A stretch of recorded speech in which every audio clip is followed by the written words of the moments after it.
1.5 پارہ ہوا اس میں، دوسرا پارہ سیکنڈ ہاف، اور تیسرا سورہ بقرہ کی آیت نمبر 202 سے 202 سے آل عمران کی آیت نمبر 91 تک 91 تک۔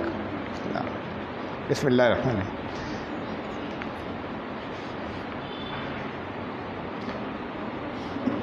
بعض انسانوں میں سے بعض دوسرے انسانوں کا استحصال کرتے ہیں، حالانکہ باتیں بڑی دینداری کی کر رہے ہوتے ہیں، وہ جہنمی ہیں۔ اور دوسری طرف وہ ہیں جو رضا الہی کی خاطر جان کھپا دیتے ہیں، ایسے بندوں پر اللہ شفیق ہے۔ ایمان والو، دین میں مکمل داخل ہو، کھلی نشانیاں آ جانے کے بعد شیطان کی اتباع نہ کرو۔ کیا وہ فیصلے کے لیے خود اللہ کے آنے کے منتظر ہیں، جبکہ سارے معاملات اسی کے حضور تو پیش ہونے ہیں۔ بنی اسرائیل کے طرز عمل سے سبق لو، انہی کی طرح کافر بھی دنیاوی زندگی پر ریچھ کر مومنین کا مذاق اڑاتے ہیں، حالانکہ دنیاوی روزی ملنا تو اللہ کی مشیت ہے۔ ان اختلافات کی وجہ یہ ہے کہ دنیا کے انسان ابتدا میں ایک امت تھے، ان میں نبی آتے رہے اور لوگ اللہ کا قانون علم میں آ جانے کے باوجود دوسروں پر زیادتیاں کرنے کی نیت سے اختلافات پیدا کرتے رہے، لیکن سچے ایمان والوں کی اللہ صراط مستقیم کی طرف رہنمائی فرماتا ہے۔ اسے یہ نہ سمجھ لینا کہ سخت ترین آزمائشوں کے بغیر تمہارا ایمان قبول کر لیا جائے گا اور تم جنت میں داخل ہو جاؤ گے۔ اگر امتحان میں ثابت قدم رہے تو اللہ کی مدد ضرور آئے گی۔ ان آزمائشوں سے کامیاب گزرنے کے لیے حلال کی کمائی سے والدین، اقربا، یتیموں، مسکینوں اور مسافروں پر خرچ کرو۔ جب لڑائی کا موقع ہو تو کراہو مت۔ مسجد حرام میں لڑائی منع ہے، لیکن اگر فسادی وہاں گڑبڑ کریں تو اصول یہ ہے کہ فتنے کے مقابلے میں قتل معمولی بات ہے۔ یاد رکھنا کہ نشہ اور جوئے میں نقصان زیادہ ہے اور فائدہ کم۔ وہ اشیاء جو تمہارے استعمال میں نہیں آ رہی ہیں ضرورت مندوں کو دے دیا کرو۔ یتیموں کا خرچ اپنے مال میں ملا کر مشترک کیا جا سکتا ہے۔ اللہ کو علم ہے کہ کون صالح ہے اور کون گڑبڑ کر رہا ہے۔ مشرک عورتوں اور مردوں سے نکاح نہ کرنا، چاہے ان میں جتنی خوبیاں نظر آتی ہوں۔ حیض ایک تکلیف دہ حالت ہے، اس حالت میں عورتوں سے مباشرت نہ کرنا جب تک پاک نہ ہو جائیں۔ عورتوں کی مثال کھیتیوں کی مانند ہے، کھیتی کرتے وقت مستقبل کی فصل کا خیال رکھا جاتا ہے۔ بھلائی سے بچنے کی قسمیں نہ کھانا، فضول قسموں کا تو مواخذہ نہیں ہوگا، لیکن بالارادہ قسموں کا حساب ہوگا۔ اپنی بیویوں کو تنگ کرنے کی نیت سے 4 مہینے سے زیادہ ان سے دور رہنے کا ارادہ نہ کرنا۔ اگر نباہ ناممکن ہو تو انہیں لٹکائے رکھنے کے بجائے طلاق دو۔ طلاق یافتہ عورتیں 3 ناپاکی کے وقفوں تک عدت گزاریں، تاکہ اگر حمل ہو تو ظاہر ہو جائے۔ عدت کے دوران اگر مرد چاہیں تو طلاق سے رجوع کر سکتے ہیں۔ عورتوں کے حقوق ان کی ذمہ داریوں کے لحاظ سے ہے۔ رجوع کے معاملے میں مردوں کا حق 1 درجے اوپر ہے، لیکن انہیں بھی رجوع کا اختیار صرف 2 مرتبہ طلاق دینے کے بعد ہے۔ اگر عورت طلاق چاہے تو باہمی رضامندی سے وہ شوہر کو اس کے لیے معاوضہ دے سکتی ہے۔ تیسری مرتبہ طلاق کے بعد رجوع نہیں ہے۔ ہاں، اگر تیسری طلاق کے بعد عورت کا کسی اور سے نکاح ہو جائے اور وہاں سے بھی نباہ کی سب کوششیں ناکام ہونے کے بعد طلاق ہو جائے تو پھر عدت گزارنے کے بعد پہلے شوہر سے نکاح ہو سکتا ہے۔ پہلی یا دوسری طلاق کی عدت پوری ہونے کے بعد یا تو ان سے پھر نکاح کر کے انہیں روک لو یا بھلے طریقے سے رخصت کر دو۔ محض ستانے کے لیے روک کر اللہ کی آیات کے ساتھ مذاق نہ کرنا، وہ ہر بات کا علم رکھتا ہے۔ عدت کے بعد عورت کی طلاق مکمل ہو جاتی ہے اور وہ چاہے تو کہیں بھی نکاح کر سکتی ہے، اس میں ہرگز رکاوٹ نہ ڈالنا۔ مطلقہ عورت کا شوہر اگر بچے کو 2 سال تک دودھ پلوانا چاہے تو اسے ماں اور بچے دونوں کا نفقہ دینا ہوگا۔ بیوہ عورتوں کی عدت 4 مہینے 10 دن ہے۔ اگر عورت کو ہاتھ لگانے سے قبل طلاق دے دی تو کم از کم آدھا مہر ادا کرنا ہوگا۔ اپنی نمازوں اور خصوصاً درمیانی نمازوں کی ہمیشہ حفاظت کرنا، یہاں تک کہ اگر کوئی خوف کی حالت ہے تو پیدل چلتے چلتے اور سواری پر بیٹھے اور سواری کو چلاتے وقت بھی نماز ادا کرو۔ ہاں، جب نارمل حالات ہوں تو ویسے ہی ادا کرنا جیسے سکھائی گئی تھی۔ وفات پانے والوں کی بیویوں کے بارے میں یہ تاکید ہے کہ وہ 1 سال تک گھر سے نہ نکالی جائیں اور اس دوران ان کا خرچ شوہر کے ترکے میں سے ہوگا۔ اس کے بعد اگر وہ خود چلی جائیں تو تمہاری ذمہ داری نہیں۔ طلاق یافتہ عورتوں کے لیے معروف طریقے پر نفقہ ادا کرنا تقوی اختیار کرنے والوں پر فرض ہے۔ احکامات کی پابندی اگر اللہ کی رضا کے لیے ہوگی تو تم باہر بھی مضبوط ہوگے۔ بنی اسرائیل کے جو لوگ موت سے ڈرتے تھے وہ تعداد میں زیادہ ہوتے ہوئے بھی ڈر کر بھاگ گئے۔ وہ مردہ قوم تھے۔ ان کی اگلی نسل کو اللہ نے زندہ قوم بنایا جو موت سے نہیں ڈرتے تھے۔ تم اللہ کے راستے میں جنگ کرنے سے نہیں ڈرنا اور اللہ کے راستے میں خرچ کرتے رہنا، وہ تمہیں اس سے کئی گنا زیادہ بڑھا کر دے گا۔ بنی اسرائیل کا واقعہ یاد کرو کہ موسیٰ علیہ السلام کے بعد کے دور میں اس وقت کے نبی نے طالوت کو ان کا کمانڈر مقرر کیا۔ اکثر لوگوں نے اس پر اعتراض کیا اور طالوت کے احکامات کی خلاف ورزی کی، لیکن کچھ لوگ ڈٹے رہے اور انہوں نے طالوت کی قیادت میں جالوت کے بڑے لشکر کو شکست دی۔ اس طرح اللہ ایک گروہ کے ذریعے نااہل گروہ کو ہٹاتا رہتا ہے۔ اگر ایسا نہ ہوتا تو زمین کا نظام بگڑ جاتا۔ یہ وہ اصول ہیں جو حق کے ساتھ تمہیں دیے جا رہے ہیں، اور رسول پر جو وحی نازل ہوئی وہ بے شک اللہ کی طرف سے ہے۔ رسولوں کو آپس میں اللہ نے ایک دوسرے پر مختلف فضیلتیں عطا کی تھیں۔ ان میں وہ بھی تھے جن سے اللہ نے کلام فرمایا، اور عیسیٰ ابن مریم بھی، جنہیں واضح نشانیاں عطا ہوئیں اور اللہ نے ان کی روح القدس کے ذریعے مدد فرمائی۔ اگر اللہ یہ چاہتا کہ واضح نشانیاں آ جانے کے بعد لوگوں کو آپس میں لڑائی سے جبراً روک دے تو وہ نہیں لڑتے۔ اس کی مشیت تو یہ تھی کہ اختیار عطا کرنے کے بعد آزمائے۔ لہذا تم اس دن سے پہلے جب کوئی کسی کے کام نہیں آئے گا، جو کچھ اللہ نے تمہیں دیا ہے اس میں سے اللہ کے راستے میں خرچ کرو۔ اللہ کے سوا کوئی الہ نہیں، وہ زندہ ہے اور ہمیشہ قائم رہنے والا، نہ اسے نیند آتی ہے اور نہ اونگ۔ آسمانوں اور زمین میں سب اس کے تابع ہیں، اس کے حکم کے بغیر اس کے حضور کوئی سفارش نہیں کر سکے گا۔ ہر چھوٹی بڑی چیز اس کے علم کے احاطے میں ہے۔ آسمانوں اور زمین میں اسی کا اقتدار ہے، اور ان کی نگرانی سے وہ تھکتا نہیں ہے۔ وہ بلند مرتبہ اور عظیم ہے۔ اس نے دین میں کوئی زبردستی نہیں رکھی، بس ہدایت اور گمراہی کو ایک دوسرے سے الگ واضح کر دیا۔ اب جس کا جی چاہے جس راستے پر چلے۔ ابراہیم علیہ السلام اور شاہ وقت نمرود کو دیکھو۔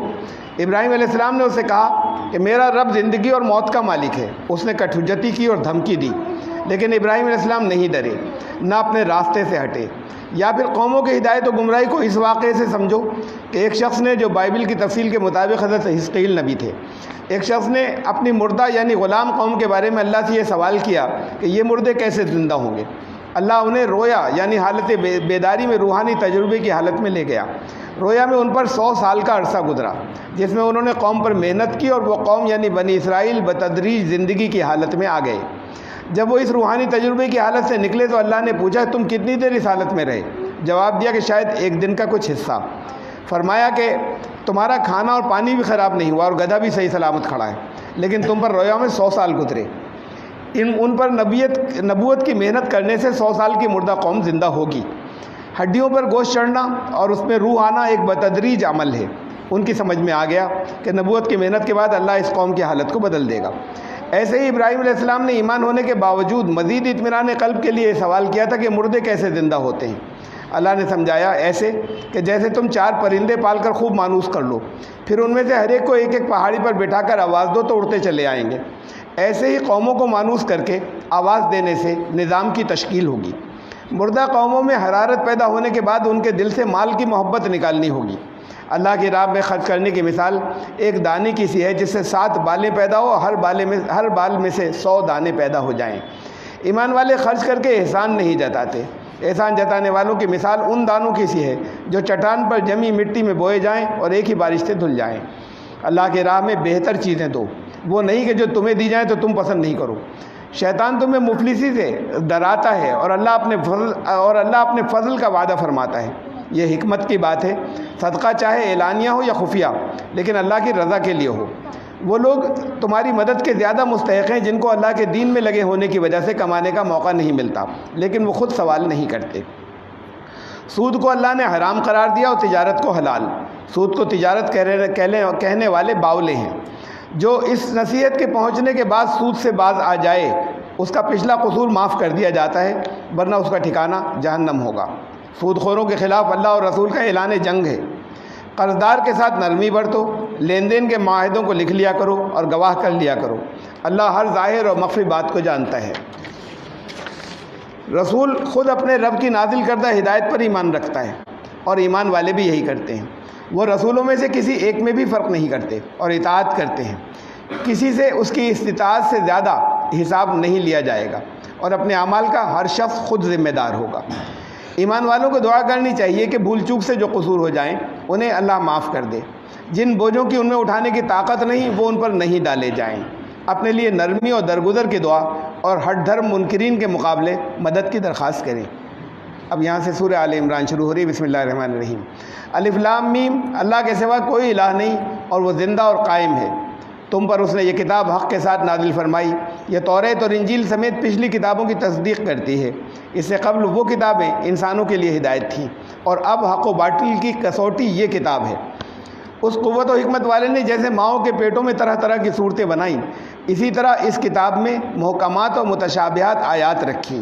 محکمات کتاب کی بنیاد ہیں، لیکن فتنہ پھیلانے والے محکمات سے قطع نظر کر کے متشابہات کی تعویلات کرنے میں گمراہ ہو جاتے ہیں۔ ان کی صحیح تعویل اللہ کو معلوم ہے اور صرف علم پختہ لوگ سمجھ سکیں گے، کیونکہ عقل والوں کے علاوہ تو کوئی صحیح طریقے سے ذکر بھی نہیں کر سکتا۔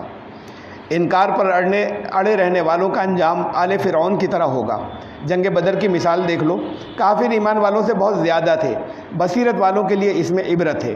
لوگوں کے لیے دنیا کی چیزیں خوشنما بنا دی گئی ہیں، لیکن تقوی اختیار کرنے والوں کے لیے ہمیشہ کی حیات ہے، جہاں اس سے کہیں زیادہ نعمتیں ہوں گی۔ یہ لوگ استقامت اختیار کرتے ہیں اور خود محنت کرنے کے ساتھ اللہ سے مدد کی دعا کرتے ہیں۔ محکومیت صرف اللہ کی ہو، اور اس حکم پر اللہ خود بھی گواہ ہے اور ملائکہ اور علم والے بھی۔ اللہ کے لیے قابل قبول دین ہمیشہ سے اسلام ہے۔ جن کے پاس کتابیں آئیں انہوں نے علم آ جانے کے بعد آپس میں زیادتیاں کرنے کے لیے اختلافات پیدا کیے۔ اب اگر وہ لوگ تمہارے سمجھانے کے باوجود راہ پر نہ آئیں تو تمہاری ذمہ داری پیغام پہنچا دینے کے بعد پوری ہو گئی۔ اللہ کی آیات پر ہٹ درمی کرنے والے اور نبیوں کی جان کے دشمن ہو جانے والے یہ دعویٰ کرتے ہیں کہ اگر وہ جہنم میں گئے بھی تو بس چند روز کے لیے جائیں گے۔ اس دن ان کا کیا حال ہوگا جب ہر ایک کو اس کے اعمال کا صحیح بدلہ ملے گا۔ تم کہہ دو کہ عزت و ذلت، موت و حیات اور رزق تو بس اللہ کے ہاتھ میں ہے، لہذا ایمان والے ہٹ دھرم منکرین کو مومنین کے مفاد کے خلاف دوست نہیں بنائیں۔ ہاں اگر کوئی ظلم سے بچنے کے لیے صرف ظاہر میں ایسا کرتا ہے تو وہ یہ یاد رکھے کہ اللہ کو حساب دینا ہے، اور اللہ دلوں کے حال اور آسمان و زمین کی ہر چھپی ہوئی چیز کو جانتا ہے۔ کہہ دو کہ اگر تم اللہ سے محبت کرتے ہو تو رسول کی اطاعت کرو، تبھی وہ تم سے محبت کرے گا۔ اللہ نے نسل انسانی کی ہدایت کے لیے آدم اور نوح اور ابراہیم علیہ السلام کی نسل اور مریم کے والد عمران کی نسل یعنی حضرت عیسیٰ اور ان کی آئندہ آنے والی نسل کو منتخب فرمایا۔ یہ آپس میں بھی ایک دوسرے کی نسل سے تھے۔ آل عمران کی داستان یہ ہے کہ عمران کی بیوی نے اپنی ہونے والی اولاد کو اللہ کے لیے وقف کرنے کی نظر مانی، اور جب لڑکی پیدا ہوئی تو اسی کو وقف کر دیا۔ مقدس میں قرآن دادی کے بعد حضرت زکریا علیہ السلام مریم کے سرپرست بنے۔ مریم کو اللہ نے ایسا قبول کیا کہ حضرت زکریا کو بھی جو چیزیں مہیا نہ تھیں وہ لوگ مریم کو پہنچا دیتے تھے۔ اللہ کی یہ قدرت دیکھ کر زکریا علیہ السلام نے بڑھاپے کے باوجود اپنے لیے اولاد کی دعا کی، اور اللہ نے انہیں حضرت یحییٰ جیسا بیٹا عطا فرمایا۔ ادھر مریم کو فرشتوں نے اطلاع دی کہ اللہ نے تمہیں پاکیزگی عطا کر کے تمام جہانوں کی عورتوں پر ترجیح دے کر چن لیا۔ مریم جوان ہوئی تو ان کی مقدس میں قیام کی مدت ختم ہو گئی۔ مریم وہاں سے نکل کر مشرق میں ایک مقام پر خلوت نشین ہوئی۔ سورہ مریم وہاں فرشتوں نے انہیں ایک بیٹے مسیح ابن مریم کی خوشخبری سنائی۔ مریم نے کہا یہ کیسے ممکن ہے، کیونکہ انہیں تو کسی مرد نے چھوا ہی نہیں۔ فرشتوں نے کہا ایسا ہی ہوگا، کیونکہ اللہ جو ارادہ کرتا ہے وہ پورا ہوتا ہے۔ اللہ مسیح ابن مریم کو بنی اسرائیل کی طرف اپنا رسول مقرر فرمائے گا، اور وہ اس مردہ قوم سے کہے گا کہ میں تمہیں کیچڑ سے نکال کر وحی کے پیغام کے ذریعے پرواز عطا کروں گا۔ میں اللہ کے حکم سے اندھوں کو بینا اور کوڑیوں کو شفا یاب کر دوں گا، اور تمہیں بتاؤں گا کہ تم کیسی روزی استعمال کرتے ہو اور کیسی جمع کرتے ہو، ذخیرہ کرتے ہو۔ اللہ میرا اور تمہارا رب ہے، اسی کی بندگی اختیار کرو۔ وہ رسول ہو کر آئے اور قوم سے سوال کیا کہ تم میں سے کون اللہ کی راہ میں ان کا مددگار ہے، تو چند حواری ہی نکلے جنہوں نے ساتھ دیا۔ بنی اسرائیل نے ان کے خلاف سازشیں کی، لیکن اللہ کی تدبیر کے آگے وہ ناکام ہوئی۔ اللہ نے فرمایا اے عیسیٰ اب میں تمہیں واپس لے لوں گا اور تمہاری پیروی کرنے والوں کو قیامت تک تمہارے منکرین پر فوقیت دوں گا۔ اللہ کے نزدیک عیسیٰ علیہ السلام کی مثال آدم جیسی ہے، جن کا جسم زمین کے عناصر سے بنا کر کہا ہو جا اور وہ ہو گئے۔ یہ علم آ جانے کے بعد اگر کوئی تم سے کٹ حجتی کرے تو اس سے کہو کہ آؤ ہم اور تم اپنے بچوں کو اور اپنی عورتوں کو اور اپنے لوگوں کو اکٹھا کرنے کے بعد اللہ سے دعا کریں کہ جو جھوٹا ہو اس پر اللہ کی لعنت ہو۔ اہل کتاب سے کہو کہ آؤ ایک ایسے کلمے کی طرف جو ہمارے تمہارے درمیان مشترک ہے، اور وہ یہ کہ ہم ایک اللہ کی بندگی کریں، شرک نہ کریں، ہم میں سے کوئی اللہ کے سوا کسی کو اپنا رب نہ بنائے، اور اگر وہ منہ موڑیں تو اعلان کر دو کہ ہم تو فرما بردار ہیں۔ بنی اسرائیل سے کہو کہ تم لوگ خود کو ابراہیم علیہ السلام کی نسل سے کہتے ہو، نہ وہ یہودی تھے نہ عیسائی بلکہ مسلم تھے، اور ہم ان کی نسبت کے تم سے زیادہ حقدار ہیں۔ اہل کتاب تمہارے خلاف طرح طرح کی سازشیں کرتے ہیں، اور ان سے کہہ دو کہ اصل ہدایت اللہ کی دی ہوئی ہے، یہی ہدایت پہلے تمہارے پاس آئی تھی۔ اہل کتاب میں قابل اعتماد لوگ بھی ہیں اور ناقابل اعتماد بھی۔ ان میں وہ بھی ہیں جو اللہ کی کتاب کے نام سے وہ چیزیں پڑھتے ہیں جو اللہ کی طرف سے نہیں ہوتی، اور وہ جان بوجھ کر اللہ کی طرف جھوٹ منسوب کرتے ہیں۔ کسی نبی نے اپنی بندگی کرنے کو نہیں کہا تھا۔ اللہ نے تو تمام پیغمبروں سے یہ عہد لیا تھا کہ تمہارے پاس کتاب و حکمت آنے کے بعد تمہارے پاس ایک رسول آئے گا جو تمہارے پیغام کی تصدیق کرے گا، تو تمہیں اس پر ایمان لانا ہوگا اور تم سب کو اس کی نصرت کرنی ہوگی۔ تو ایمان لانے والوں، تم اعلان کر دو کہ ہم سبھی نبیوں کی تعلیمات پر ایمان رکھتے ہیں اور ان میں سے کسی ایک میں بھی فرق نہیں کرتے۔ سب کا دین اسلام تھا اور اسلام کے علاوہ کوئی دین اللہ کے یہاں قابل قبول نہیں ہوگا۔ اللہ ایسے لوگوں کو ہدایت نہیں دیا کرتا جو ایمان لانے کے بعد اور رسول کی شہادت دینے کے بعد ناشکری کریں۔ ان میں سے جو توبہ اور اصلاح کر لیں ان کے سوا سب پر لعنت ہے، اور جیسے ناشکری کی حالت میں موت آ گئی ان کے لیے تمام زمین کے برابر سونا بھی ایصال ثواب میں دیا جائے گا تو قبول نہیں کیا جائے گا۔ ان کے لیے دردناک عذاب ہے اور کوئی ان کی مدد نہیں کر سکے گا۔ سبحان اللہ۔